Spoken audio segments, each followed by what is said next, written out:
Em nome do Pai, do Filho e do Espírito Santo. Amém. Amém. Evangelho de São Marcos, capítulo 3. Outra vez entrou ele na sinagoga e achava-se ali um homem que tinha a mão seca. Ora, estavam-no observando se o curaria no dia de sábado, para o acusarem. Ele diz ao homem da mão seca: vem para o meio. Então lhes pergunta: é permitido fazer o bem ou o mal no sábado? Salvar uma vida ou matar? Mas eles se calavam. Então, lançando um olhar indignado sobre eles e contristado com a dureza de seus corações, diz ao homem: estende tua mão. Ele estendeu a mão e foi curada. Saindo os fariseus dali, deliberaram logo com os herodianos como havia de prender. Jesus retirou-se com os seus discípulos para o mar e seguiam uma grande multidão vinda da Galiléia e da Judeia, de Jerusalém, da Idumeia, do além-Jordão e dos arredores de Tiro e de Sidônia. Veio a ele uma grande multidão a ouvir o que ele fazia.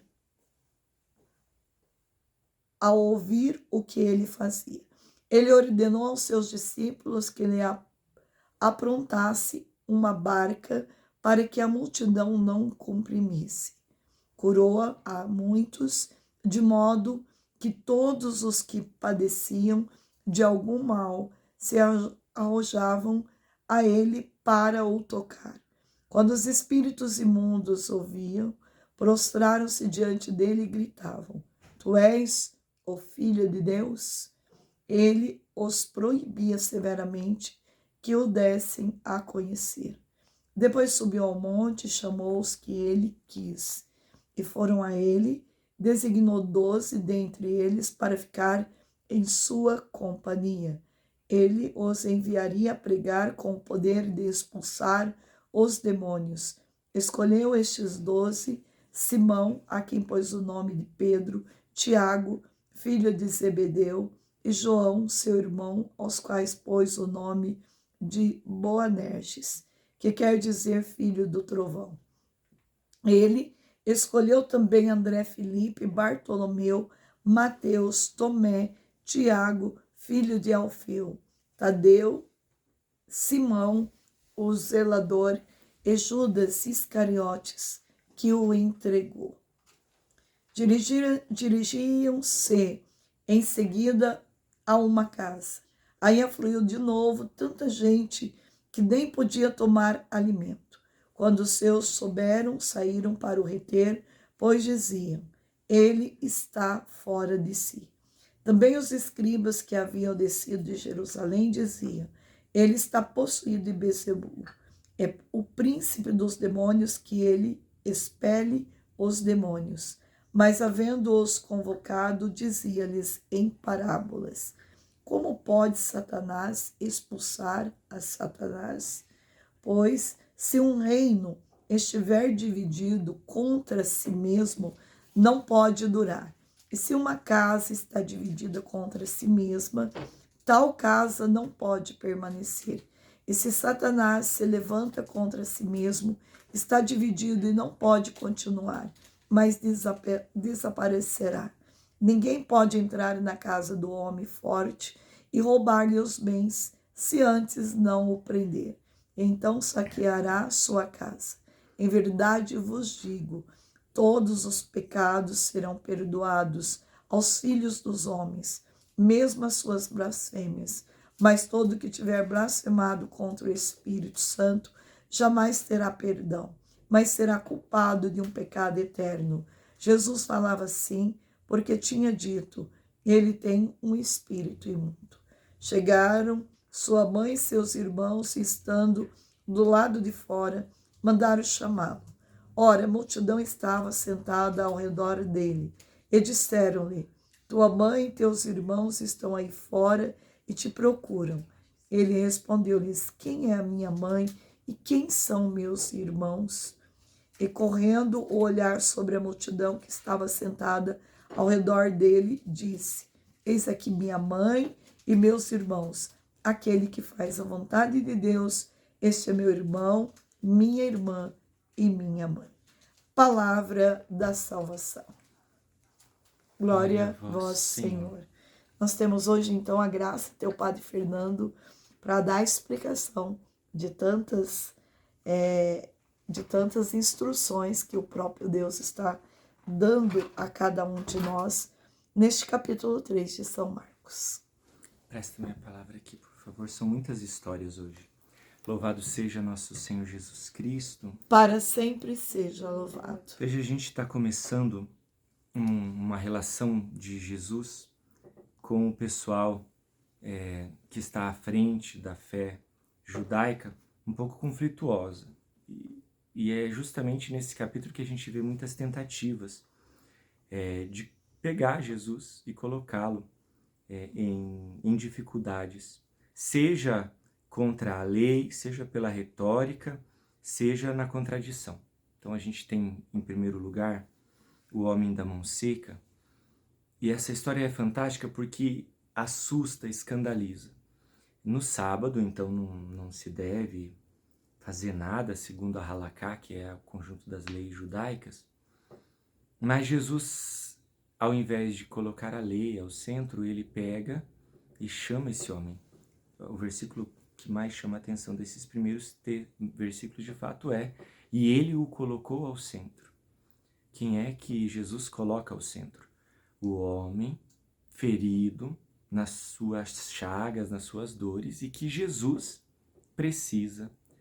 necessita colocar ao centro. Mais do que todas as coisas, ele veio ao mundo pelo homem. Ele é a nova lei, então esta antiga lei não pode mais estar ao centro. Colocar o homem ao centro, no lugar da lei do sábado, é, na verdade, dizer a todos os judeus: eu tenho uma nova lei, a lei do meu Pai, a lei do amor e da misericórdia. Então essa multidão começa a seguir Jesus, porque ele não coloca pesados fardos, enfim. A gente vai ter uma boa eleição dos apóstolos, a gente vai falar do pecado contra o Espírito também. Mas, principalmente, no centro de tudo, a gente vai encontrar a busca por colocar Jesus em contradição. Veja, sobre os espíritos maus, quando falou assim, olha, Jesus curou esse rapaz, mas é por Beelzebu. Na verdade, o que eles fazem é usar a retórica. Eles tentam enganar pela palavra, assim. Quer dizer, então se eu consigo te convencer porque falo bem, eu engano todo mundo. Era comum, e naquela época passavam também por Jerusalém, os sofistas, que eram professores de retórica. Não da verdade como os filósofos, sobre o falar a verdade, mas sobre falar aquilo que precisa ser falado. Quer dizer, convencer no gogó, literalmente, né? E alguns deles tentaram fazer isso com Jesus, tentando quebrar o entendimento deles de que Jesus, como é que ele poderia expulsar um demônio se ele estava a serviço com os demônios? Era isso que Jesus vai dizer. Isso é impossível, uma casa dividida. Jesus intui isso, e num tempo em que não se usava muito essa lógica, ele também já tinha essa graça. Sabe por que ele tinha isso? Eu vou sair um pouquinho do texto para dizer. Porque São José, enquanto ensinava uma profissão para Jesus, permitiu que Jesus estivesse num ambiente onde ele aprendesse a lidar com essas artimanhas, essas tramóias, assim. A cidade onde Jesus e José e Maria moravam, bom, é uma cidade muito pequenininha, né? E José era um tectói, era um construtor. Como construtor, ele não tinha muito trabalho para fazer ali no vilarejo, onde moravam praticamente seus familiares e amigos. Então eles iam todo dia, pegavam o metrozinho lá e iam para um lugar chamado Séforas, que era uma das 3 cidades construídas para os filhos de quem governava naquela época. E Séforas, então, é um centro de política, é um centro de filosofia, é um centro também onde passam muitos matemáticos, estudiosos. Eram nessas casas que José ia, levava o menino Jesus e os outros construtores para eles trabalharem. Então Jesus ouvia, prestava atenção. E essa sabedoria foi fecundada no período do silêncio dele. Então aqui, que a gente agora está no começo da vida pública de Jesus, em Marcos, estamos no capítulo 3, a gente vê como a sabedoria cultivada no silêncio, a sabedoria cultivada no tempo, ela é importante. Não se sai por aí lançando palavras tão grandiosas como as de Deus sem tê-la fecundada no coração, na meditação, na oração. E aí a gente então se encontra com a família de Jesus. Quem é familiar de Jesus? Não é aquele que faz só a vontade de Deus, mas é aquele que consegue fazer com que a vontade de Deus seja entendida no profundo. E quem é que depois, em muitos outros lugares, vai ser chamada e a gente vai ter a última palavra do capítulo é minha mãe. Minha mãe é a última palavra do capítulo. Maria, aquela que teve tempo também.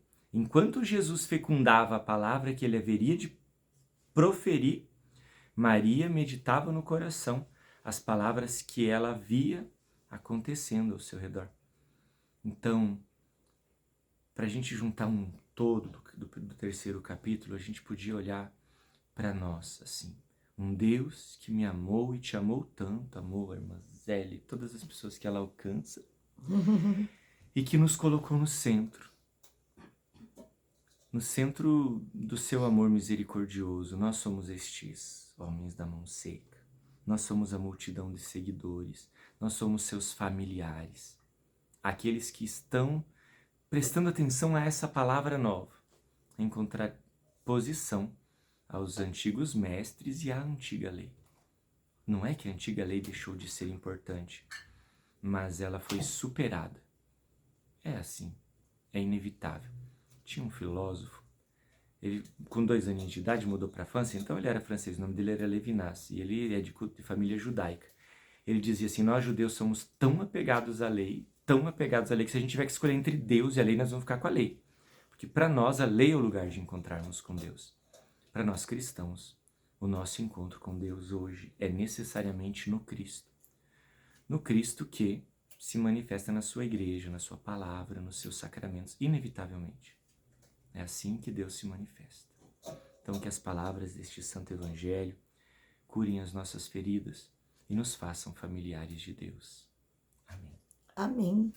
Santo anjo do Senhor, meu zeloso e guardador, se a ti me confiou a piedade divina, sempre me rege, me guarde, me governe, me ilumine. Amém. Vamos receber a bênção do Padre.